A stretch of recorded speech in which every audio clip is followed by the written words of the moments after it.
In this episode, we are going to tackle how to overcome shyness, quote unquote fear, doubting yourself, actually, and basically feeling a sense of feeling intimidated during a job interview. This is a very common thing that happens to many people. They probably may not own up to it, but it's very, very common to most people. And it can easily be overcome. And I'm just going to share with you tips, actually 6 tips that when you follow through on those 6 tips, you become super confident on any job interview that you will be presented with.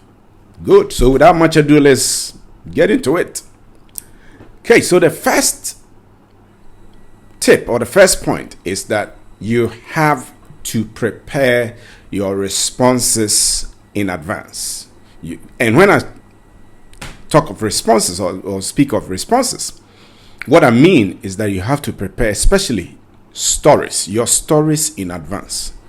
I've already shared concepts about how to create perfect stories and those kind of things in a job interview setting in one of my videos, and one of those videos is going to be part of the video trail that I have on YouTube, or actually on my podcast channel if you are listening via podcast. So you can look into that. Now, what I mean is that you're going to prepare stories that relates to your experiences, your skill set, your achievements in your previous roles. So let me put it this way. So the most effective way of answering interview questions is going to be crafted in stories, because stories make you come out, makes you become memorable in the eyes of the people who are interviewing you. So for instance, let's do a role play here. I'm candidate A. Candidate A is asked a question about maybe their work experience, what they did in the past, and then they go something like this. My name is John Smith, and I worked for XYZ company for 3 years, and I was responsible for operations. So I was doing operations work, and I made sure that all my metrics were met every month. I made sure that the books were accurate. I made sure that the people that I was working with, I had a good relationship with them.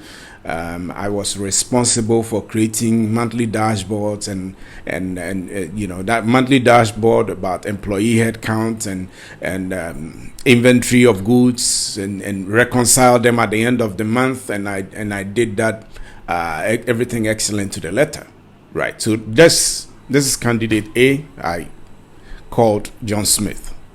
So let's juxtapose and look at candidate B, called Anna Smith. So Anna Smith has asked the same question. Anna Smith goes something like this. Oh yes, I worked in the operations team for 3 years. And one of the key things that I did is that when I joined the team, we were missing all our KPI, or that's our key performance indicators on a monthly basis. We're missing those targets every month.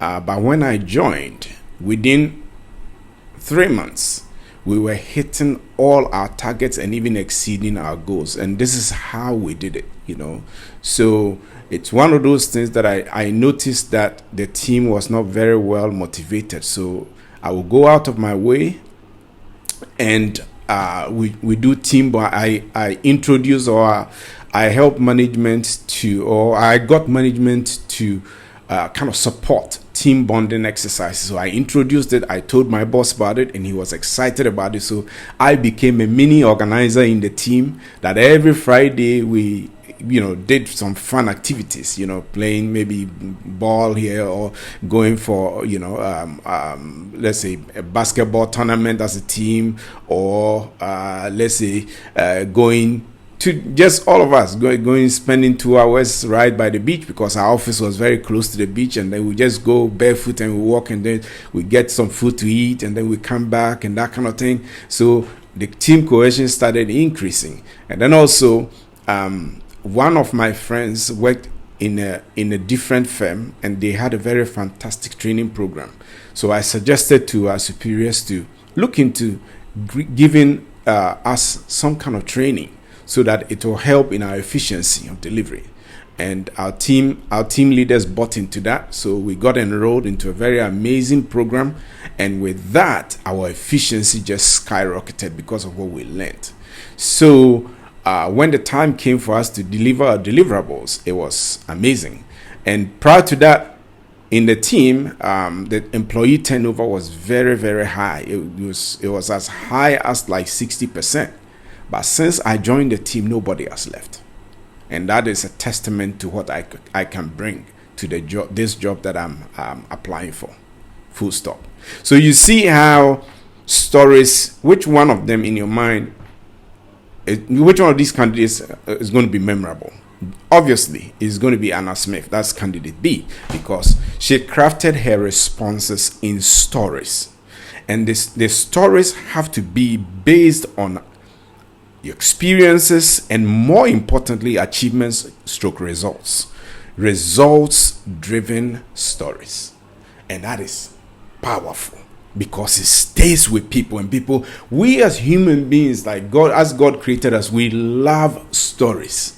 So all that you need to do is you spend time to think through the responses that you are coming up with, right? And the responses, you're going to cohesively plan them step by step so that it makes sense.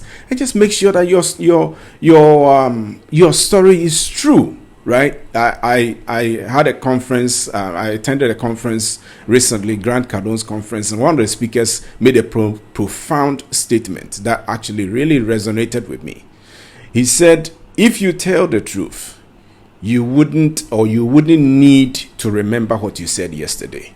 That is what it is. Just make sure your stories are true, so that in case they want to go deeper and they really love your story and they want to go deeper into it, you will stay consistent and coherent, right? So that is it. Prepare your responses. Just sit down, go through all your experiences and craft them in terms of stories, right? And also you prepare for stories or some of the most common interview questions that they are going to be asking you. Prepare for them. So to tell me about yourselves, your weakness, how do you see yourself in 5 years? Those kind of very common interview questions.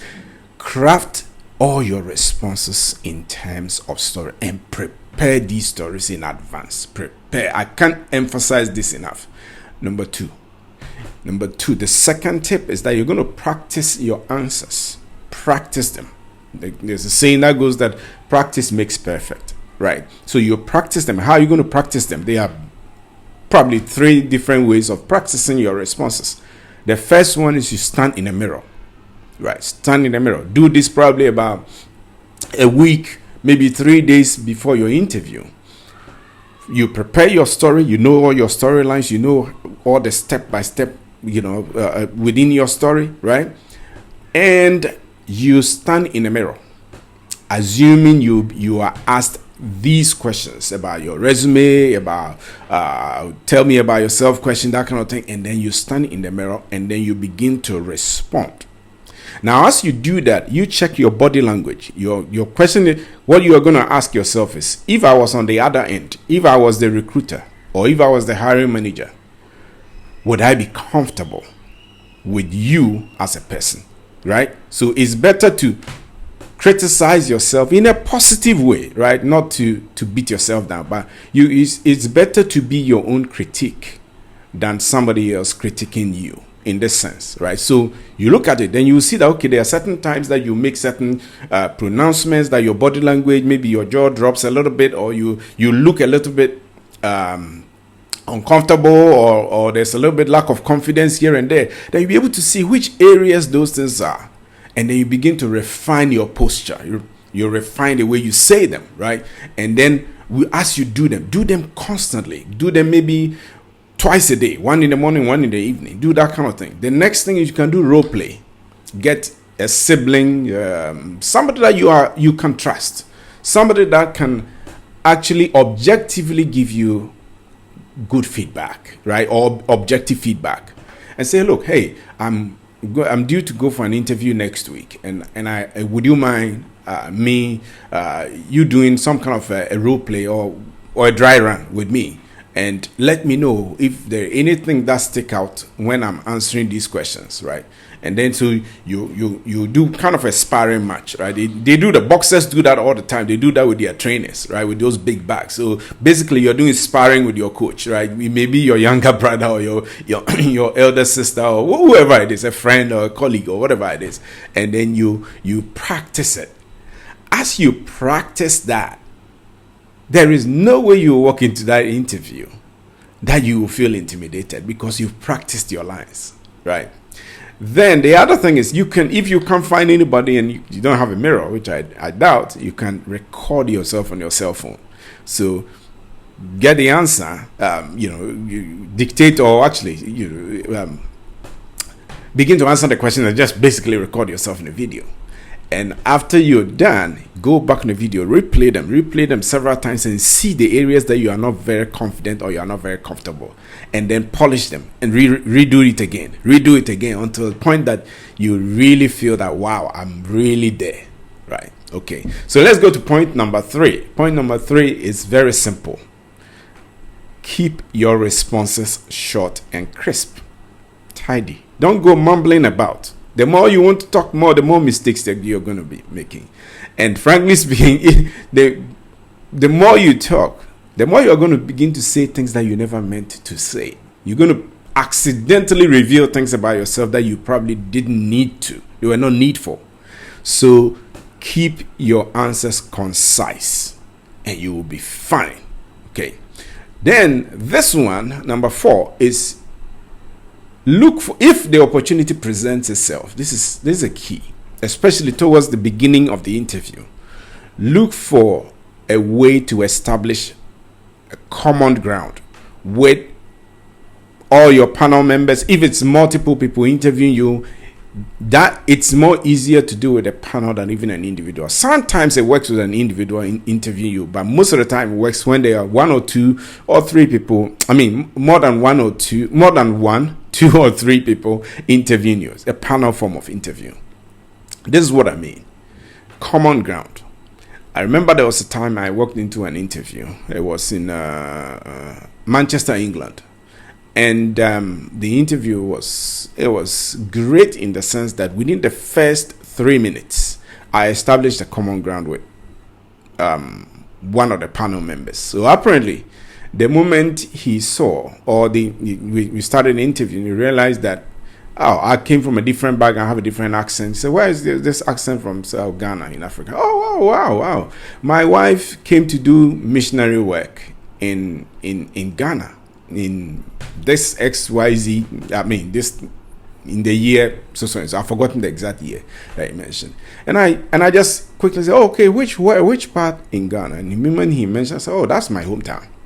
Wow, so it's like, wow, oh, his face just lit up, my face lit up. So if at that point I was feeling any kind of fear or self-doubt or intimidation or shyness, that moment, that little moment right there, just erased that self-doubt. Right there, because I felt that there was somebody on the other end of the panel that I could relate to. You get the point. That's what I mean by common ground. I used to work for a company called Broadlane in Dallas, Texas. And I had a mentor. At that time, he was the chief information officer and the chief operating officer. Very big guy. I mean, not size, but in terms of position, he's one of the top guys. And his name was Greg Erickson. And he taught me this. He was masterful at this. If you meet Greg for the first time, the first 2 to 3 minutes, he will seek to find common ground with you before the conversation can begin. All the time, I observed him in almost all his conversations, and he was masterful at this.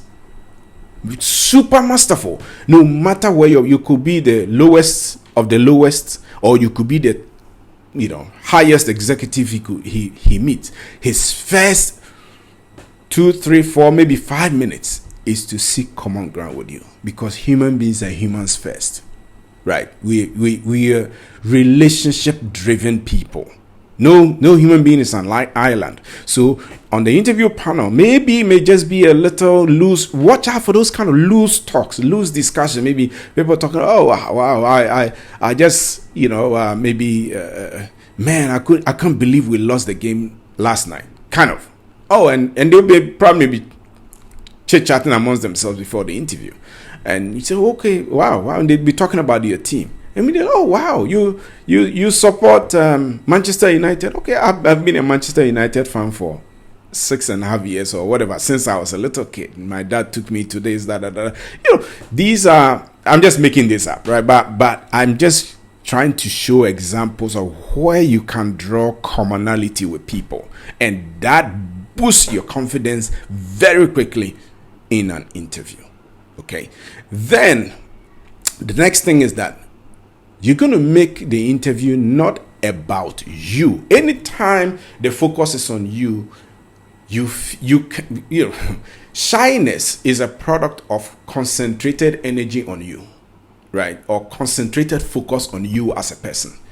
But this time around, you're going to release that focus onto them. You're going to project it onto them, not about you. If it's me, then what you're going to be thinking is, okay, am I answering? Whilst you are talking, you are thinking that, oh, am I really talking well? Am I really answering these questions well? And then if there is pressure on you to get the job, that even exacerbates the problem. Because now, not only are you thinking, am I performing well, or am I doing that? Am I doing that? Now you begin to judge yourself. Oh, wow, man, I have bills to pay. I've stayed jobless for 6 months or a year. I've gone through 10 interviews that didn't pan out. Is this going to be number 11? Am I going to fail at this? Then that self-doubt begins to ring in your ears. You don't want that to happen. The strategy here is you're going to project that onto them. This is how you're going to do that. You're going to look at it this way, that instead of you needing a job, instead of you desperately needing a job, which I want, never show desperation. Never. Most desperation most times the other person will not see you are desperate until you say it. And there are telltale signs that I can sit in front of you and you can say certain things that would tell me that you are desperate. You don't want to come across that way. What you need to do is that you're going to say, okay, this company that I'm interviewing with, they need a great candidate to work for them in their team. So as you are answering the question, your mind is, this company needs a great candidate. This company needs somebody who is a team player. This company needs somebody with strong analytical skills. This company needs somebody with high work ethic. This company needs that. Make it about them and not about you. So it's about, so you are projecting that energy onto them and not back at you. Anytime you feel that you are beginning to circle back that energy to you, reject that and project it to them. That, oh, they need this. And because you think they need it, you are speaking to that need that they have. And with that, your confidence will begin to come through. Your confidence will begin to rise and rise and rise and rise and rise as you begin to project that energy onto them. Then the final tip is you got to dress the part. All of us have instances or all of us have outfits that when we wear, we naturally feel confident. So you're going to have to, first of all, look at, okay, what's going to be the dress code for the interview? And look for your best outfit that naturally makes you confident as a person. And if you do it that way and you wear great outfit, you are well prepared, you've researched the company, actually you have prepared your stories in advance, you know the company inside out, nothing beats preparation. I always say that lack of confidence is always directly proportional to lack of preparation. You always feel, kind of shy and a little bit of butterfly in your stomach when you are not properly prepared. So you're gonna have to come across as someone who has well researched, your lines, practice, right? Role play, dry run, right? Look for commonality if you can find one. You establish a common ground and then make it about them, not about you, and you'll smash it off the table. All right, thank you, and see you on the next episode. Bye now.